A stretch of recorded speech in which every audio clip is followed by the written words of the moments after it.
मेहड़ चोरियूं फुरियूं रुकजी न सघियूं। गैस मीटर ऐं सेवर बल्बन लाहण तां मुतासिर धुर दुकानदार दीदार खोसो जे पुटनि में इल्ज़ाम हेठि आयल पुनल पंवर विच में मुबैना तौर चोरी करण तां झेड़ो थी पियो। इन हवाले सां टेलीफोन लाइन ते मौजूद आहे फारूक अहमद। जी फारूक, आगा कजो, छा तफ़सीलात आहिनि?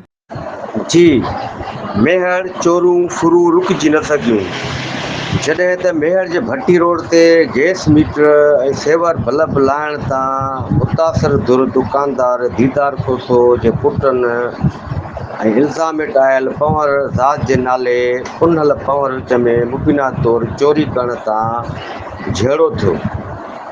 धुरनि हिक ॿिए खे गार जॾहिं त ॿिए पासे पाड़े वारनि विच में पई छेड़े खे वधीक नुक़सान खां बचाए वरितो। जॾहिं त पुलिस इंतिज़ामिया हमेशह जीअं बेख़बर बणियल रही। ॿिए पासे अवामी न्यूज़ मेहर खे मौजूदा कानून वासियुनि वधीक ॿुधायो त मुबीना तौरु जवाबदार आइस जो मवाली पुनल पंवर ताज़ो चोरी केस में मेहर पुलिस सां गिरफ़्तार पिणु थियो हुयो। केस में सज़ा अचण बैदि 1 साल अदालत जे हुकुम ते जेल पिणु काटे चुको आहे, जेको ॿाहिरि अचण खां पोइ चोरनि जे वारदातुनि में सरगर्म नज़र अची रहियो आहे। महिरबानी तफ़सील खां आगाही ॾियण लाइ।